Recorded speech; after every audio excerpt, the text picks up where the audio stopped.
अस्सलामुअलैकुम नाज़रीन, मैं हूं उस्मा खान रूमी और आप देख रहे हैं प्रोग्राम सलीम बुखारी शो। नाज़रीन, गज़ा में निहत्ते फ़लस्तीनियों का जो कत्लेआम है वो जारी है। नस्ल कुशी मुसलसल की जा रही है। 24 घंटे के दौरान 320 मकामात पर शदीद किस्म की बमबारी की गई, जिसके नतीजे में 400 से ज़ायद फ़लस्तीनी जो हैं वो अब तक शहीद हो चुके हैं। गज़ा में हस्पतालों की सूरत हाल इस वक्त नहायत अबतर बताई जा रही है। ग़िज़ा की जो है शदीद किल्लत है। इसके अलावा जो बिजली है वो 14 रोज़ से मुकम्मल तौर पर बंद है। Army chief general Asim Munir की तरफ से जो है वो अहम बयान भी जारी किया गया है। जनरल आसिम मुनीर की तरफ से जो है वो ये कहा गया है कि फ़लस्तीन की आज़ादी की जंग को दहशतगर्दी से जोड़ना नादानी है। एक अहम मुलाकात भी की है आर्मी चीफ ने, जो कि फ़लस्तीन के सफ़ीर हैं अहमद जवाद, उनके साथ ये मुलाकात हुई है।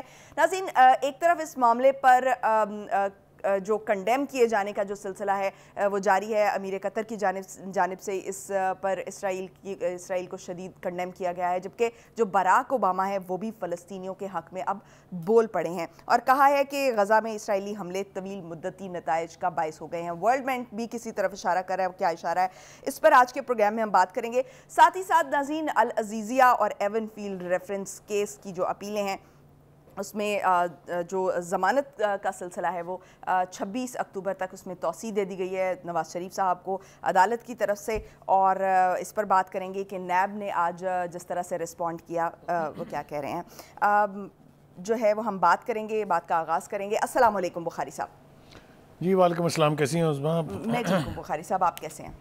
मैं भी ठीक हूँ। दिल बहुत दुखी है, तबीयत में गुस्सा भी बहुत है। इजहार के रास्ते तलाश करने पड़ते हैं, इसलिए कि हम जो कुछ बोलते हैं वो बहुत मोहतात तरीके से हमें कहना पड़ता है।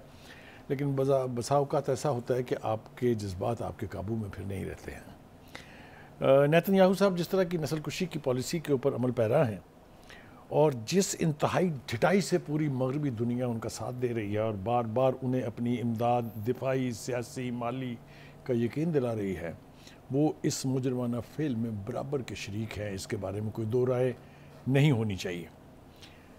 दूसरी तरफ हम देखें अगर तो मगरबी दुनिया का रोना तो अपनी जगह है, लेकिन मुस्लिम उम्मा जो है, मुझे तो कभी खैर पहले भी दिखाई नहीं दी, लेकिन इस वक्त तो वो बिल्कुल रूपोश है। खामोश नहीं, रूपोश है। चंद बयानात दे देने से इजराइल की सैगुनी जो पॉलिसीज़ हैं उनका सामना, उनका दिफा नहीं किया जा सकता। आपको इससे आगे बढ़ना होगा। हाल ये है कि अमेरिका ने अभी एक माली इमदाद का पैकेज जो है वो अनाउंस किया है, जिसमें इतनी रकम रखी गई है कि हमारे सी पैक की अगर टोटल जो उसकी यानी कॉस्ट है उसको अगर निकाल लें तो आपको पीनट नज़र आएगी। यानी यूक्रेन के लिए और इजराइल के लिए माली इमदाद तो अपनी जगह है, लेकिन इसके अलावा जो कुछ अब तक दिफाई इमदाद उसको पहुंच चुकी है, जिस तरीके से वहाँ उस पूरे ख़ित्ते के अंदर अमेरिका ने अपने तैयारा बरदार बहरी जहाज़ जो हैं वो तैनात कर दिए हैं, जिस रफ्तार से जहाज़ों के ज़रिए असला, टैंक और बिख्तरबंद गाड़ियाँ पहुँचाई जा रही हैं, अभी वसूख से तो नहीं कह सकते, लेकिन ये कि अमेरिका ने एक दिन ब्लीड करना ज़रूर है, ये मैं आपको दावे से कह सकता हूँ। देखिए, वो एक स्लोगन था, हमारे यहाँ तुम कितने भुट्टो मारोगे, हर गली से भुट्टो निकलेगा। इसी तरीके से तुम कितने फ़लस्तीनी मारोगे नेतन्याहू, दुनिया के हर कोने से फ़लस्तीनी निकलेगा।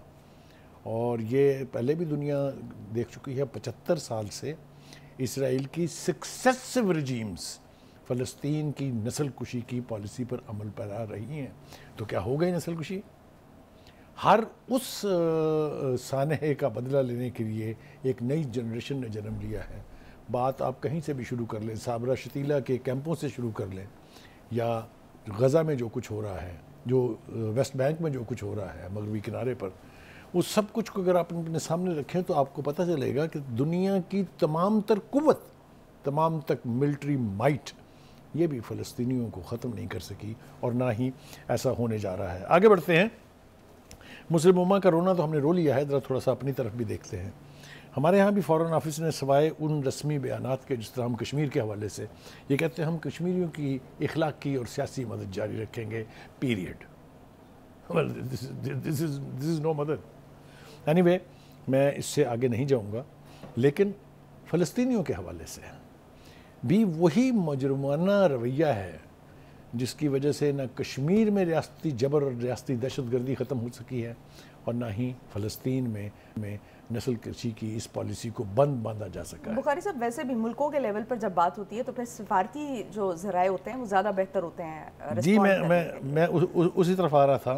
देखिए, गुजारिश ये है कि आपने अमीर कतर का जिक्र किया, यकीनी तौर पे वो कम से कम दूसरों के मुकाबले में तो बेहतर गोया हुए हैं, बेहतर गुफ्तगू उन्होंने की है।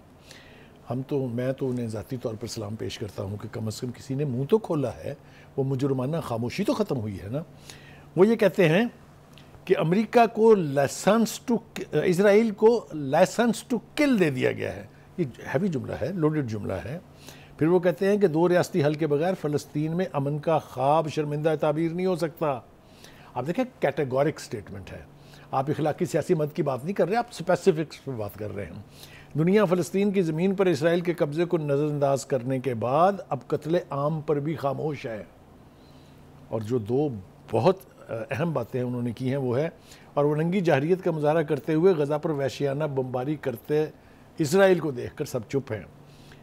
इसराइली जहरियत पर हम खामोश नहीं रह सकते। मेरे ख्याल से इसके अंदर एक छुपी हुई वार्निंग भी है। हैविंग सेड दैट, मेरे ख्याल से अगर आप मुझे स्पेसिफिक्स पर बात करने की इजाज़त देंगी तो मिस्र का किरदार इस पूरे सनह में बहुत ही मुजरमाना है। आपको पता है कि गज़ा, जिसको मगरबी दुनिया खुद तस्लीम करती है कि दुनिया की सबसे बड़ी जेल है, यानी महसूर है, हर तरफ से रास्ते बंद हैं, एक कोना खुला है जिसको रफ़ा की पट्टी कहते हैं हम, और वो बॉर्डर है इजिप्ट का। इस ससी साहब जिनको लाया गया अमेरिका की खुशनुदी और उनकी इमदाद के साथ, अगर आज वहाँ किसी मुसलमान ढंग के मुसलमान पार्टी की हुकूमत होती, मैं नाम लेना नहीं चाहता हूँ, आप समझ रही हैं, अगर मुर्सी आज ज़िंदा होते तो मेरे ख़्याल से ये मुजरमाना खामोशी इख्तियार ना करते वो किसी भी सूरत। ये रफ़ा की पट्टी खोलने के लिए भी उन्हें इजराइल की इजाज़त चाहिए कि कितने ट्रक गिनती के अंदर जाने हैं और किसने दाखिल होना है, किसने खारिज होना है। ये है कसम पुरसी का हाल उस खित्ते के अहम तरीन मुल्क का जो अपने आप को मुसलमान होने का कहते हैं। हालांकि बुखारी साहब, जो एड होती है, जो इमदाद पहुंचाई जाती है ख़ासतौर पर जंग की हालत में, वो तो ह्यूमन ग्राउंड्स पे प्रोवाइड की जाती है। जी देखिए, वो तो आपकी बात बिल्कुल दुरुस्त है, मेरे ख्याल से इसके बारे में तो कोई दो राय नहीं होती हैं। हम अपने आर्मी चीफ साहब की बात कर लेते हैं जिनकी मुलाकात हुई है फ़लस्तीनी एम्बेसडर के साथ। देखिए, उन्होंने कहा कि गज़ा से फ़लस्तीनियों का जबरी इनखला इंसानियत के ख़िलाफ़ जराइम का अक्कास है। फ़लस्तीन की आज़ादी की जंग को दहशत गर्दी से जोड़ना नादानी है। वार्निंग इसमें भी इम्प्लाइड है। ये हो गया जी। मेरा ख्याल से साथ साथ चलते चलते जिक्र हो जाए थोड़ा सा, शहबाज शरीफ साहब भी इस पर बोले हैं आज। वैसे तो मुझे खुशी है कि नवाज़ शरीफ ने अपने जलसा आम के अंदर फ़लस्तीन का परचम भी लहरवाया और ख़ुद उसको पकड़ के बात भी की, अच्छी बात है। हम इतनी आंखें बंद कर लेंगे, अगर हम इतने बेहिस हो जाएंगे कि हम उसका तज़किरा भी ना करें अपनी बातों में। आप मेरा इशारा समझ रही हैं मैंने ये क्यों कहा है? क्योंकि वो जो बहुत बड़े रियासत मदीना के दाई थे, कोई लफ्ज़ सुना आपने उनसे, उनकी पार्टी की तरफ से किसी के मुँह से? तो फिर मौलाना फजल रहमान ठीक कहते हैं ना कि यहाँ पर लोग यहूदी एजेंडा लेके आए थे जो उनकी इतनी बड़ी नंगी जाहरियत और नंगी बर्बरियत के ऊपर अब खामोशी वो तो बेचारे जेल में बैठे हैं जी। वो जेल में बैठ के वो बाकी सारी बातें तो बाहर आ रही हैं ना। ये बयान तो नहीं आया कि उन्होंने ये भी कहा कि मैं बड़ा कंसर्न हूँ। Anyway, having said that, Shehbaz Sharif ने यह कहा कि जनाब गज़ा जो है वो दूसरी करबला बन गया है। उस एतबार से तो खैर इसकी मुमासलत नहीं हो सकती, लेकिन वहाँ भी लोगों पर पानी और खुराक की पाबंदी है और ऊपर से बम बरसाए जा रहे हैं। तो आप सूरत हाल की इक्वेशन जो है वो ख़ुद तय कर सकते हैं। अब आइए जी, ओबामा साहब अपने दौर में जब वो सदर थे तो वो भी कोई बहुत मेहरबान फ़लस्तीनियों पर नहीं रहे, उन्होंने भी इसराइल का उसी तरह साथ दिया।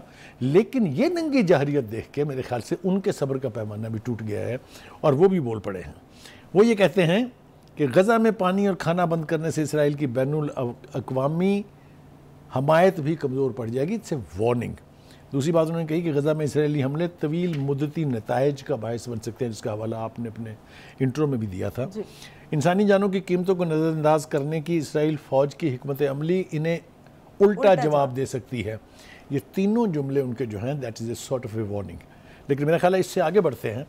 कांग्रेस जो एक बहुत मजबूत यानी दुनिया की सबसे बड़ी सुपर पावर का अदारा है, उसके अंदर से जो आवाज़ें उठ रही हैं, बाइडन साहब आप के ज़ईफ़ होने को मैं मद्देनज़र रखे हुए हूँ क्योंकि आपसे खड़ा भी नहीं हुआ जाता बाज़ औक़ात, लेकिन आप जिस तरीके से फ़लस्तीन और फ़लस्तीनियों के ख़िलाफ़ क्रूडली नेतन्याहू की इमदाद कर रहे हैं, खुदा तो आपसे हिसाब लेगा ही लेगा, लेकिन अमेरिका को इसकी कीमत चुकानी पड़ेगी, ये मैं वसूख से कह सकता हूँ। उसी तरफ बराक ओबामा ने इशारा किया ना। मैं अर्ज़ करूँ थोड़ा सा, हम इल्हान उमर हैं जो अमेरिकी कांग्रेस के रुकन हैं, वो कहते हैं कि अब आपकी इंसानियत कहाँ गई, खातून जी, वो अब आपकी इंसानियत कहाँ गई।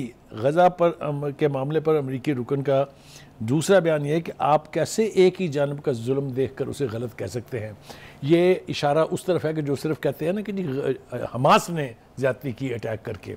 हमास ने तो अब ज़्यादती की ना, आप तो पिछले 75 साल से हर गुज़रते दिन, हर गुज़रते घंटे से ज़्यादती कर रहे हैं।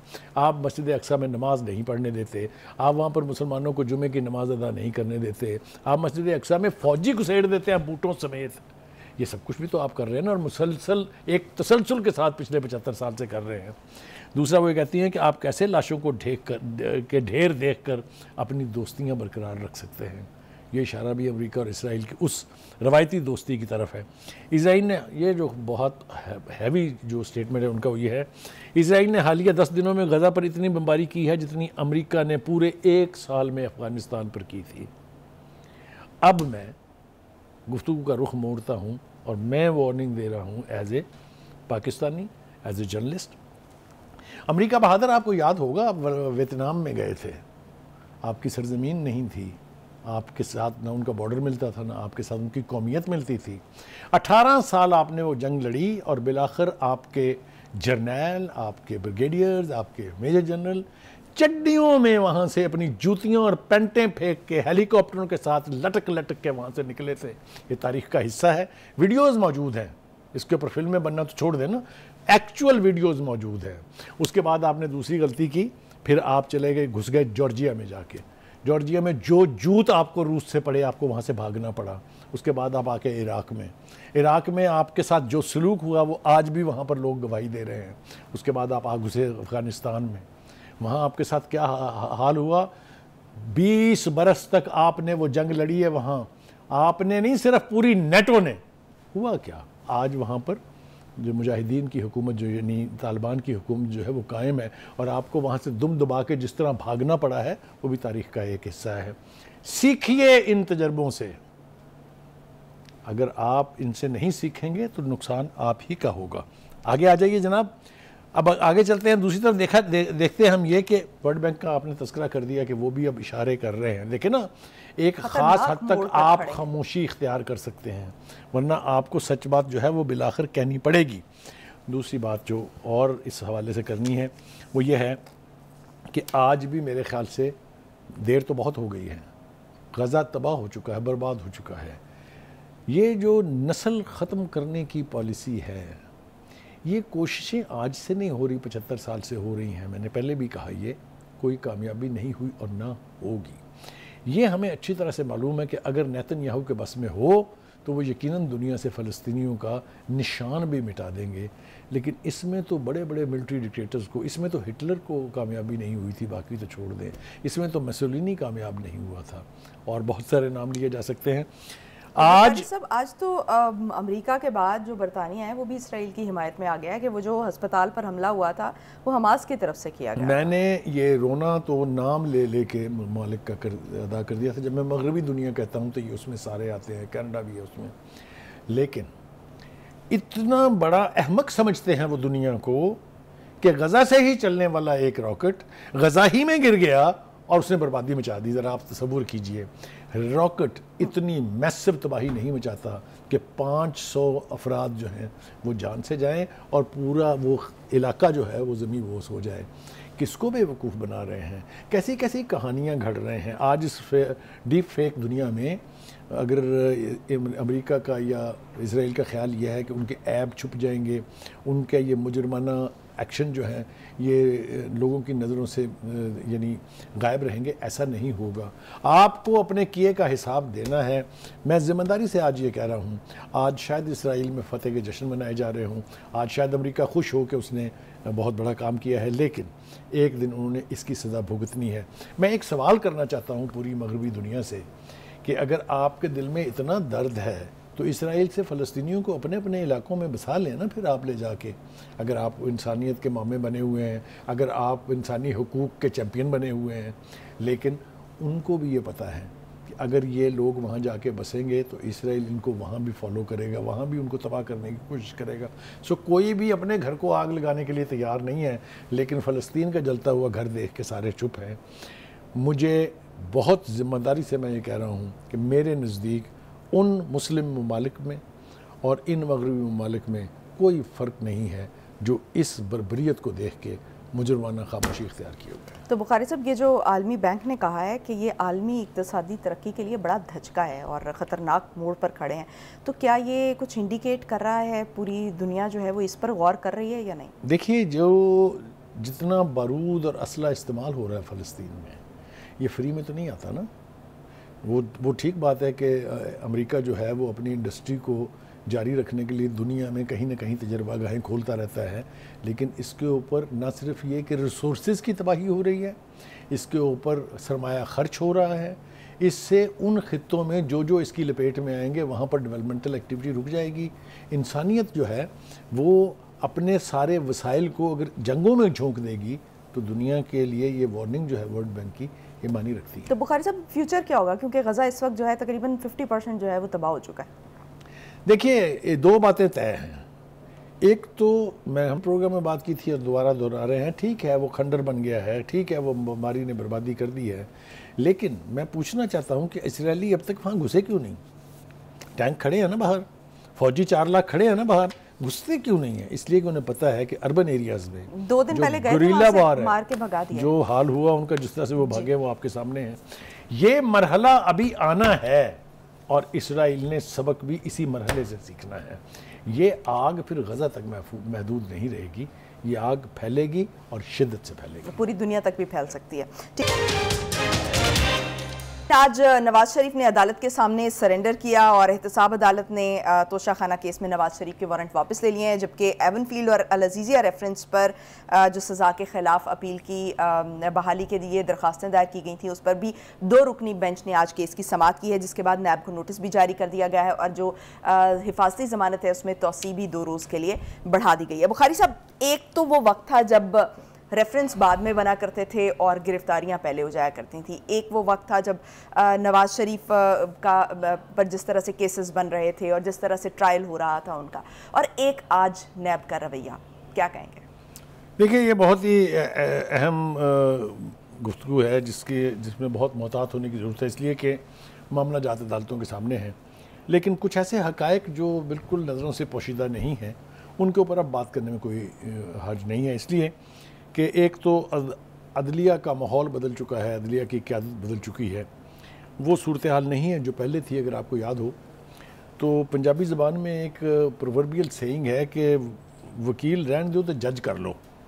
तो वो इमरान खान साहब ने जो जज किए हुए थे, वो चाहे साकिब निसार थे, वो चाहे आसिफ सईद खोसा थे, वो चाहे गुलजार साहब थे, चाहे वो बदियाल साहब थे, वो बाकायदा उनका मुकदमा लड़ते थे, मुकदमा सुनते नहीं थे। वो वकीलों की तो ज़रूरत ही पेश नहीं आती थी उनको, वो ख़ुद से लुकमे भी देते थे और बाकायदा आर्ग्यू करते थे उनके लिए।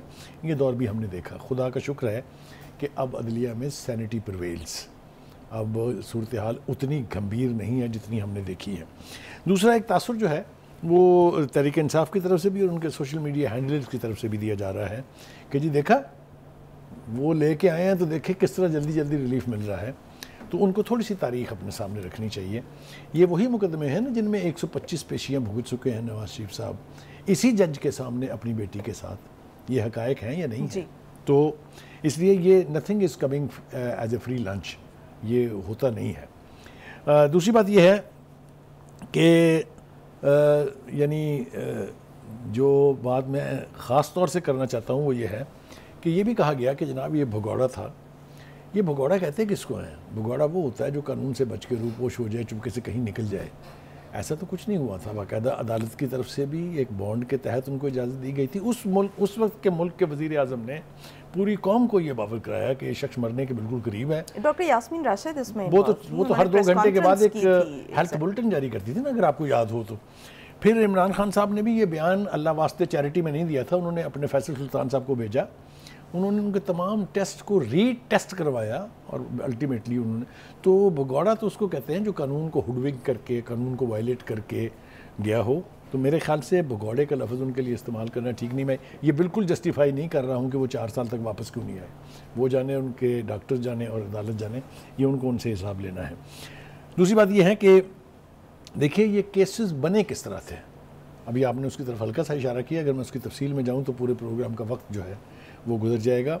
जिस तरीके से JITs बनी, जिस तरीके से निगरान जज मुकर्रर हुए, उन मुकदमों के बनने के ऊपर भी उस वक्त के लोगों ने, मैं आप एक ख़ास मिसाल आपको दे देता हूँ कि जब पनामा का केस जो है उसको अकामा बना के फ़ैसला लिखा गया तो अली अहमद कुर्द साहब हैं कोयटा के, बहुत ही हमारे लिए काबिल एहतराम है, उन्होंने कहा था मैं उस जज की शक्ल देखना चाहता हूँ जिसने ये फ़ैसला लिखा है। यानी ये इतना बड़ा छुपा हुआ तंज था इसके अंदर जिसको साहिब अकल लोग अच्छी तरह से समझ सकते हैं। एक बात तो ये होगी। दूसरी बात ये है कि एक और तासुर जो साथ साथ दिया जा रहा है वो ये कि जी देखिए फ़ौज लेके आई है इनको, अंडरस्टैंडिंग के साथ आ गया। अंडरस्टैंडिंग के बाद मैं इसको पार्शली मान लेता हूँ, लेकिन मुझे इसकी वजाहत करने के लिए थोड़ा पीछे जाना पड़ेगा। इमरान को कौन लेके आया था? फ़ौज लेके आई थी। इमरान को फ़ौज ने नहीं निकाला, वो अपनी हरकत से गया है। वो अगर साइफर ना रहते, वोट ऑफ नो कॉन्फिडेंस कामयाब नहीं होती तो वो कहीं नहीं जा रहे थे। तो वो अपनी दुश्मनी उन्होंने खुद की है।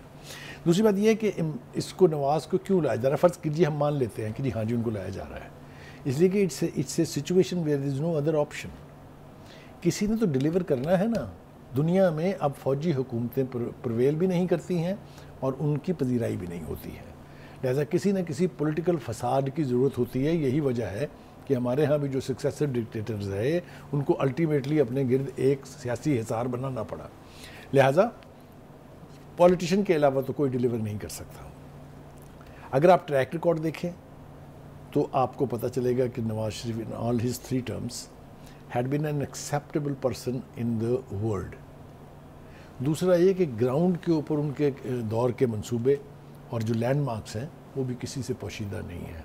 लोड शेडिंग, वो मैं उनके पार्टी के वकील की तरह बोलना नहीं चाहता हूँ, लेकिन ये वो रियलिटीज़ हैं जो हमारी आंखों ने, जिस पर आज वो अपना नैरेटिव भी बिल्ड कर रहे हैं कि कारकर्दगी हमारी 2013 से 2018 तक जो रही। जो मेरे ख्याल से सबसे ज़्यादा इस बात पर मोतरज़ है वो है पीपल्स पार्टी।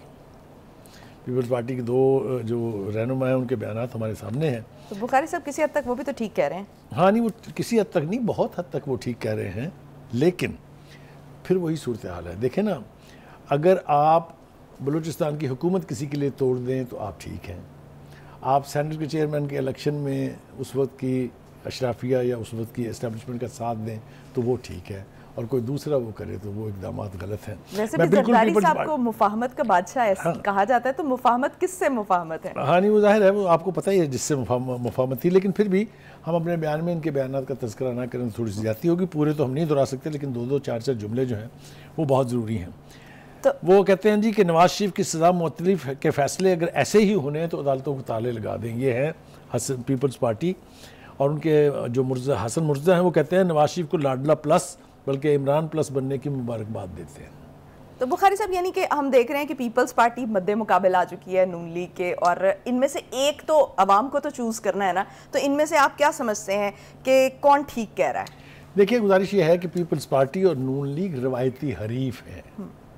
उन्होंने कोई भी इलेक्शन जो है वो इंतखाबी इत्तेहाद के तहत नहीं लड़ा है। पंजाब में तो बहुत ख़ास तौर से, यानी जो युद्ध पड़ता है जिसको कहते हैं, वो हमेशा पीपल्स पार्टी और नून लीग के रहा है, सिवाय 2018 के इलेक्शन में, जबकि युद्ध तो था उन्हीं के बीच में, लेकिन उनके वोट को कम करने का, जिसको कहते हैं कि जी हमारा मैंडेट चुरा लिया गया, उसके तहत पीटीआई को जितवाया गया। ये भी अब बात कोई राज नहीं है। जो उसके करैक्टर थे वो सारे ये कन्फेशनल स्टेटमेंट्स दे चुके हुए हैं। लिहाजा पीपल्स पार्टी और नून लीग का आमना सामना तो रहेगा, और इस इलेक्शन में ये और ज़्यादा शदीद होगा।